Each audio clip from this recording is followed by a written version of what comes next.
Good morning students. आज अपने part में 7वां पॉइंट चलेगा जिसका नाम है आनुवांशिक पुनर्वियोजन। ठीक है, आनुवांशिक पुनर्वियोजन। देखो, इसमें आनुवांशिक पुनर्वियोजन के अंतर्गत क्या होता है कि इसमें जीन विनिमय की प्रक्रिया होती है। क्या होती है? जीन विनिमय की प्रक्रिया होती है। और जीन विनिमय की परिभाषा आप जानते हैं कि जब दो अर्धगुणसूत्र जुड़ते हैं, ठीक है, तो अपने खंडों का क्या करते हैं? आदान प्रदान करते हैं। अर्थात जो पहला अर्धगुणसूत्र है उसका कुछ खंड या कुछ भाग सेकंड वाले अर्धगुणसूत्र के ऊपर चला जाता है और सेकंड वाला का जो कुछ भाग है वो फर्स्ट वाले अर्धगुणसूत्र के ऊपर आ जाता है, जिसे हम क्या कहते हैं? जीन विनिमय कहते हैं। ठीक है, तो देखते हैं आनुवांशिक पुनर्वियोजन। देखो, इस प्रक्रिया में दो अर्धगुणसूत्रों में क्या होता है? जीन विनिमय। क्या होता है? जीन विनिमय होता है। और जीन विनिमय की प्रक्रिया के दौरान क्या होता है? एक अर्धगुणसूत्र का कुछ भाग दूसरे अर्धगुणसूत्र पर तथा दूसरे अर्धगुणसूत्र का कुछ भाग पहले अर्धगुणसूत्र पर जुड़ जाता है। ठीक है, जिससे क्या होता है? आनुवांशिक पुनर्वियोजन द्वारा पुत्री कोशिका से, किससे? पुत्री कोशिका से जनक कोशिका से, पुत्री कोशिका में क्या है? आनुवांशिक पुनर्वियोजन द्वारा पुत्री कोशिका में जनक कोशिका से आनुवांशिक रूप से भिन्नताएं पैदा हो जाती है। कहने का मतलब है जो पुत्री कोशिकाएं, जो नई कोशिकाएं बनती हैं, वो जनक कोशिकाओं से क्या होती हैं? डिफरेंट होती हैं, अलग होती हैं। ठीक है, जिनके कारण क्या है? भिन्नताएं उत्पन्न होती हैं। जिनके कारण क्या होती हैं? भिन्नताएं उत्पन्न होती हैं। ठीक है, तो समझ में आ गया आनुवांशिक पुनर्वियोजन क्या है। देखो, आनुवांशिक पुनर्वियोजन के अंतर्गत क्या होता है? जीन विनिमय होता है। और जीन विनिमय में क्या होता है? दो अर्धगुणसूत्र होते हैं, दोनों अर्धगुणसूत्रों के खंड आपस में एक्सचेंज हो जाते हैं। और जब ये दोनों आपस में एक्सचेंज होते हैं तो बनने वाले जो नए गुणसूत्र होते हैं, ठीक है, जो बनने वाले नए अर्धगुणसूत्र होते हैं या गुणसूत्र होते हैं, उनमें क्या होती है? भिन्नता आ जाती है। ठीक है, भिन्नता आ जाती है। और किसके कारण होता है? आनुवांशिक पुनर्वियोजन के द्वारा।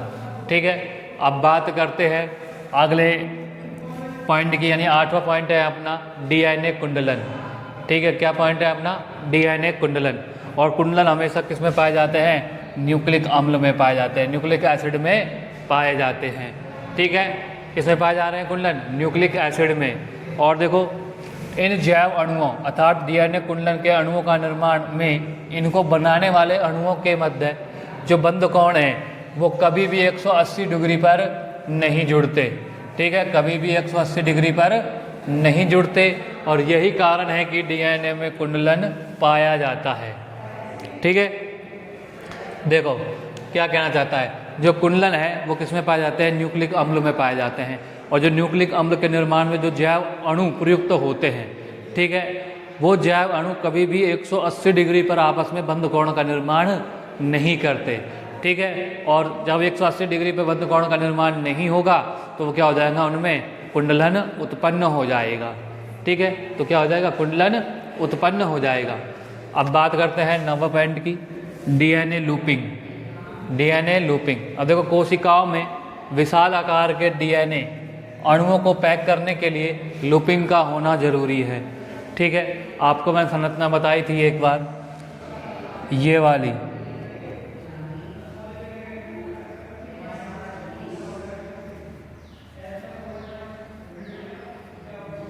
ठीक है, और ये वाली संरचना क्या है? ये लूप कहलाते हैं। ये क्या कहलाते हैं? लूप कहलाते हैं। ठीक है, अब देखो ये लूप क्यों बनते हैं? ये लूप क्यों बनते हैं? तो इसकी मैं प्रोसेस भी बताता हूँ कि ये लूप बनते क्यों हैं। देखो, जब ये लूप बनते हैं इसलिए बनते हैं क्योंकि जब न्यूक्लियोटाइड आपस में जोड़ते हैं, ठीक है, तो अनेक क्षार युग्मों का निर्माण होता है। ठीक है, जब इन क्षार युग्मों को कोशिका से बाहर निकलने नहीं देने के लिए जो कोशिका है इनके ऊपर क्या होती है? एक आवरण बना लेती है, जिसे हम क्या कहते हैं? लूप कहते हैं। क्या कहते हैं? लूप कहते हैं। तो देखते हैं डीएनए लूपिंग में क्या है। देखो, कोशिकाओं में विशाल आकार के डीएनए अणुओं को पैक करने के लिए लूपिंग का होना जरूरी है, जिससे डीएनए केंद्रक के अंदर ही रह सके। ठीक है, जैसे डीएनए के लूपिंग के निर्माण में डीएनए के अणु विभिन्न स्तरों पर जटिल प्रकार के प्रोटीन आकर जुड़ जाते हैं। ठीक है, वही न्यूक्लियोप्रोटीन क्या है? वही विभिन्न प्रकार के जटिल प्रोटीन हैं वो आकर क्या हो जाते हैं, डीएनए अणु के विभिन्न स्थलों पर आकर जुड़ जाते हैं, जिसके फलस्वरूप क्या है, 1 से लेकर 1000 तक क्षारक युग्म बन जाते हैं।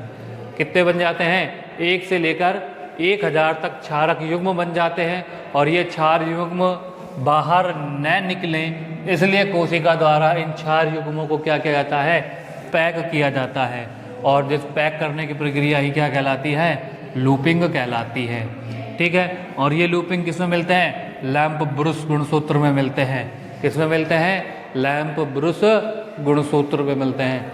ठीक है, तो समझ में आ गया डीएनए लूपिंग क्यों होती है, क्योंकि डीएनए के जो अनेक सारे क्षार युग्म हैं वो केंद्रक से बाहर नहीं निकले, इसलिए जो कोशिका है उन पर क्या कर लेती है, उनको पैक करने की कोशिश करती है। और जब पैक करती है तो उस तरफ से फूल जाती है, जिसे हम क्या कहते हैं, लूप कहते हैं। क्या कहते हैं, लूप कहते हैं। ठीक है, तो अब यहाँ पे जैविक भूमिका हो गई कंप्लीट। अब बात करते हैं डीएनए की संरचना की। ठीक है, अब देखो डीएनए की संरचना का निर्माण कैसे होता है। देखो डीएनए की जो संरचना है उसमें क्या फास्फोडाइएस्टर बंध बनते हैं। क्या बनते हैं, फास्फोडाइएस्टर बंध बनते हैं। और इन्हीं फास्फोडाइएस्टर बंध के कारण डीएनए की संरचना का निर्माण होता है। और डीएनए की संरचना के निर्माण में हमें 4 प्रकार की संरचनाओं का अध्ययन करना पड़ता है। प्राथमिक डीएनए, द्वितीयक डीएनए, तृतीयक डीएनए संरचना और चतुर्थक डीएनए संरचना। ठीक है, तो सबसे पहले अपन बात करते हैं डीएनए की संरचना की। देखो न्यूक्लियोसाइड में फास्फेट समूह के जुड़ने से, किसके जुड़ने से, फास्फेट समूह के जुड़ने से। ठीक है, न्यूक्लियोसाइड क्या है, A, G, T, C में क्षार युग्म पाए जाते हैं। ठीक है, और इनकी परिभाषा मैंने आपको पहले भी लिखा चुका हूँ, पहली वीडियो में लिखा दी थी कि न्यूक्लियोसाइड में फास्फेट समूह के जुड़ने से क्या बनता है, न्यूक्लियोटाइड बनता है। क्या बनता है, न्यूक्लियोटाइड बनता है। और डीएनए के वृहद अणु का निर्माण हो जाता है। और न्यूक्लियोटाइड मिलकर क्या बनते हैं, डीएनए के वृहद अणु का निर्माण करते हैं। ठीक है, और डीएनए की जटिल संरचना को समझने के लिए डीएनए संगठन में 4 संरचनाओं को समझना आवश्यक है। ठीक है, और जिनमें 4 संरचनाएं में पहले कौन सी संरचना है, डीएनए की प्राथमिक संरचना। और डीएनए की प्राथमिक संरचना के अंतर्गत क्या आता है, डीएनए की प्राथमिक संरचना के अंतर्गत न्यूक्लियोसाइड या न्यूक्लियोटाइड आपस में क्या होते हैं, मिलते हैं। कहाँ पर, 5 प्राइम सिरे पर और 3 प्राइम सिरे पर। और आपको जब मैंने द्विकुंडली संरचना के बारे में बताया था, इस प्रकार कुंडली संरचना बनाई थी। ठीक है, तो हमें इस बात का ध्यान रखना चाहिए कि अपन कहीं भी 5 प्राइम 3 प्राइम 5 प्राइम 3 प्राइम ऐसा कर देते हैं। और हमेशा 5 प्राइम हमेशा बाईं तरफ आता है। किसकी तरफ आता है, बाईं तरफ आता है। तो अपन इस तरफ खड़े हैं तो अपना लेफ्ट हैंड किधर आ जाएगा, इधर आ जाएगा। तो ये आ जाएगा 5 प्राइम, ये आ जाएगा 3 प्राइम। और फिर यही वाली संरचना इधर आ जाएगी तो इसके बाद आ जाएगी 3 प्राइम और इधर आ जाएगा 5 प्राइम। ठीक है, तो यह क्या होता है, ये आपस में क्या होता है, न्यूक्लियोटाइड जुड़ जाते हैं। ठीक है, ये हो गया फास्फोडाइएस्टर बंध द्वारा जुड़ते हैं। ये मैंने आपको बताया था फास्फोडाइएस्टर बंध क्या है। जैसे जो अपने ये संरचना बनाई किसकी, डीएनए कुंडलन की रासायनिक संरचना है, जिसमें क्या होती है, पेंटोज शर्करा होती है। और पेंटोज शर्करा में कितने होते हैं, कार्बन 5, 1 2 3 और 4। और यहाँ पे होता है 5वां कार्बन। ठीक है, एक ऑक्सीजन ग्रुप समूह है ये। ठीक है, 5वें कार्बन में क्या है, एक फास्फोरस आके जुड़ जाता है, जिसे हम क्या कहते हैं, फास्फोडाइएस्टर बंध कहते हैं।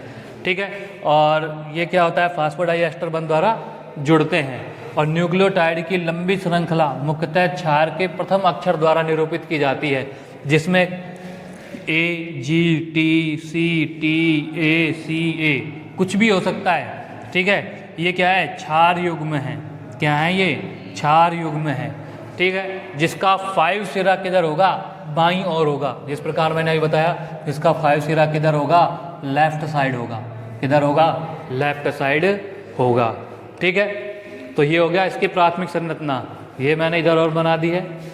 ये पेंटोज शर्करा है, क्योंकि डीएनए में कौन शर्करा पाई जाती है, पेंटोज शर्करा पाई जाती है। और फास्फोरस किस बंध के द्वारा जुड़ता है, फास्फोडाइएस्टर बंध के द्वारा यहाँ पर जुड़ता है। ठीक है, तो मैंने आपको और ये बात और बताई थी मैंने आपको, जब बाईं और जो 5' सिरा होता है वो क्या होता है, फास्फोरस जुड़ता है। और जब दूसरी श्रृंखला का निर्माण होता है तो उसके 3' सिरे से फास्फोरस जुड़ जाएगा। ठीक है, तो ये तो हो गई इसकी डीएनए की प्राथमिक संरचना। क्या हो गई, डीएनए की प्राथमिक संरचना। ठीक है,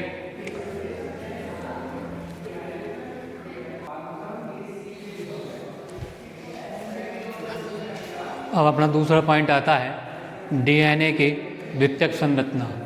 डीएनए की द्वितीयक संरचना के अंदर हम किसके बारे में पढ़ते हैं? कुंडलन के बारे में पढ़ते हैं। किसके बारे में पढ़ते हैं? कुंडलन के बारे में पढ़ते हैं।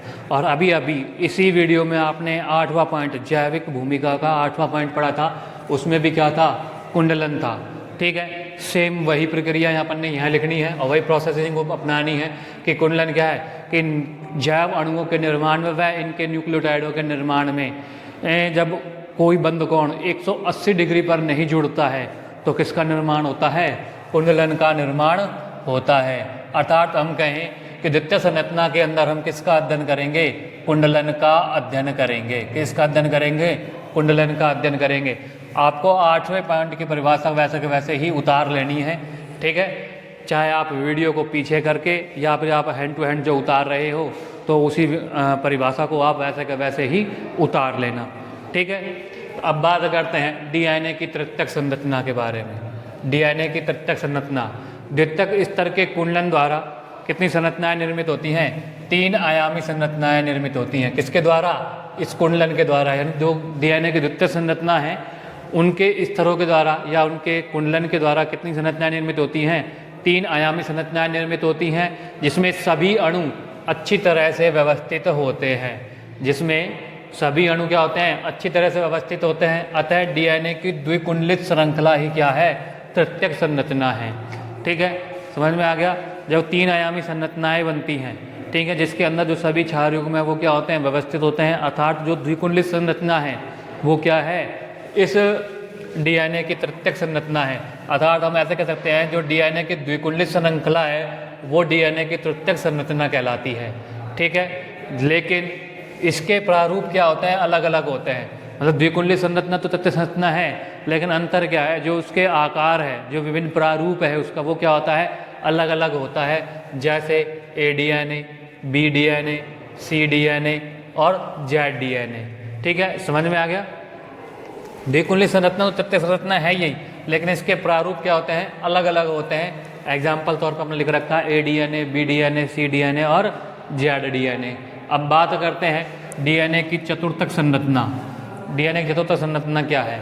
देखो, जो डीएनए जो चतुर्थक संरचना है उसमें क्या होता है? अतिकुंडलन के द्वारा क्या बनते हैं? न्यूक्लियो प्रोटीन बनते हैं। क्या बनते हैं? न्यूक्लियो प्रोटीन बनते हैं। और जिनमें क्या उपस्थित होता है? न्यूक्लियोसोम उपस्थित होता है। क्या उपस्थित होता है? न्यूक्लियोसोम। न्यूक्लियो प्रोटीनों के अंदर क्या उपस्थित होते हैं? न्यूक्लियोसोम उपस्थित होते हैं तथा फिर से लूपिंग द्वारा अतिकुंडलन संरचना बनाते हैं। ये न्यूक्लियोसोम क्या करते हैं? लूपिंग का निर्माण करते हैं। लूपिंग की अभिक्रिया होती है जिससे क्या होता है? अतिकुंडलन संरचना का निर्माण होता है। और अतिकुंडलन संरचना किस प्रकार हो गई कि जब जैव अणु के जो बंद कोण है वो 180 डिग्री पर नहीं जुड़ेंगे। ठीक है, जब क्या होगा? कुंडलन संरचना का निर्माण हो जाएगा, जिसे हम क्या कहते हैं? क्रोमेटिन कण, क्रोमेटिन कहते हैं। क्या कहते हैं? क्रोमेटिन कहते हैं। और क्रोमेटिन के रूप में डीएनए का हिस्टोन प्रोटीन के साथ उच्च स्तर का संगठन ही क्या कहलाता है? डीएनए का चतुर्थक संगठन कहलाता है। क्या कहलाता है? डीएनए का चतुर्थक संगठन कहलाता है। तो क्रोमेटिन के रूप में डीएनए का हिस्टोन प्रोटीन के साथ उच्च स्तर का संगठन क्या कहलाएगा? डीएनए का चतुर्थक संगठन कहलाएगा। डीएनए की चतुर्थक संरचना कहलाएगी। और यह संरचना लूपिंग के साथ निर्मित होती है। क्या कहलाएगी? यहाँ पे करना, संगठन ही चतुर्थक संरचना कहलाती है। संरचना कहलाती है। ठीक है, उच्च स्तर का संगठन ही चतुर्थक संरचना कहलाती है। ही चतुर्थक संरचना कहलाती है। और यह संरचना किससे निर्मित होती है? लूपिंग के साथ निर्मित होती है। ठीक है, तो इस प्रकार आपने डीएनए की 4 संरचनाएं पढ़ी। प्रथम संरचना जिसमें क्या था? न्यूक्लियोटाइडों का निर्माण फास्फोडाइएस्टर बंध के द्वारा होता है। द्वितीय संरचना में अपन ने कुंडलनों का निर्माण किया, जो आपने जैविक भूमिका के अंदर 8वां पॉइंट पढ़ा है आज की वीडियो में। ठीक है, तो पॉज करके रिवर्स करके आप उस 8वें पॉइंट को दोबारा देख सकते हैं। ठीक है, और तृतीयक संरचना के अंदर द्विकुंडलित संरचना के बारे में अपन पढ़ते हैं। द्विकुंडलित श्रृंखला ही क्या कहलाती है? तृतीयक संरचना कहलाती है। ठीक है, और चतुर्थक संरचना के अंदर क्या? अपन क्रोमेटिन कण। क्रोमेटिन का निर्माण कैसे होता है? जब डीएनए के अंदर अतिकुंडलन होता है, क्या बनते हैं? अतिकुंडलन करण न्यूक्लियो प्रोटीन बनते हैं। और न्यूक्लियो प्रोटीन के अंदर क्या क्या होते हैं, न्यूक्लियोसोम होते हैं। क्या होते हैं, न्यूक्लियोसोम होते हैं। और न्यूक्लियोसोम फिर लूपिंग द्वारा क्या करते हैं, अतिकूलन संरचना बनाते हैं, जिसे क्या कहते हैं, क्रोमेटिन कहते हैं। अर्थात जो न्यूक्लियोसोम हैं वो क्या करते हैं, लूपिंग करते हैं, लूपिंग जैसे संरचना बनाते हैं, जिसे हम क्या कहते हैं, क्रोमेटिन कहते हैं। क्या कहते हैं, क्रोमेटिन कहते हैं। और क्रोमेटिन के रूप में डीएनए का हिस्टोन प्रोटीन के साथ क्या करना है, उच्च हिस्टोन प्रोटीन के साथ उच्च स्तर का संगठन ही क्या कहलाता है, डीएनए की चतुर्थक संरचना कहलाती है। ठीक है। और यह संरचना किससे निर्मित होती है, लूपिंग से निर्मित होती है। किससे निर्मित होती है, लूपिंग से निर्मित होती है। अब अपना न्यू पॉइंट आता है, न्यूक्लियोटाइडों का बहुलकीकरण। क्या आता है, न्यूक्लियोटाइडों का बहुलकीकरण। तो देखो बहुलकीकरण कब होता है, जब मोनोमर इकाइयाँ आपस में क्या करो, पुनरावर्ती हो या आपस में जुड़ जाएं। ठीक है। या एकलक इकाइयाँ मिलकर किसका निर्माण करती हैं, बहुलक इकाइयों का निर्माण करती हैं। ठीक है। तो ये तो आपने परिभाषाएं 10वीं क्लास में 11वीं क्लास में आपने पढ़ी होंगी। ठीक है। तो एक जैविक अणु अनेक मोनोमर जो सरल संरचनाएं होती है उनसे निर्मित होता है। कोई भी जैविक अणु है या डीएनए है या आरएनए है, ठीक है, वो किसी ना किसी जैविक अणु से मिलकर बना होता है। और ये जैविक अणु मोनोमर से मिलकर बने होते हैं। और ये मोनोमर क्या होती हैं, सरल संरचनाएं होती हैं। क्या होती हैं, सरल संरचनाएं होती हैं। और जिसमें क्या है, डीएनए क्या है, एक दीर्घ अणु है। जिसमें क्या है, डीएनए एक दीर्घ अणु है, जिसका निर्माण किससे होता है, हजारों न्यूक्लियोटाइडों के द्वारा होता है। किसके द्वारा होता है, हजारों न्यूक्लियोटाइडों के द्वारा होता है। और यहाँ जो हजारों न्यूक्लियोटाइड हैं ये क्या है, मोनोमर हैं। क्या है ये, एक न्यूक्लियोटाइड क्या है यहाँ पे, मोनोमर है। और हजार न्यूक्लियोटाइड मिलकर क्या बनाएंगी, बहुलक बनाएंगी। क्या बनाएंगी, बहुलक बनाएंगी। सही बात है ना, पॉलीमर बना लेंगी। क्या बना लेंगी, पॉलीमर बना लेंगी। ठीक है।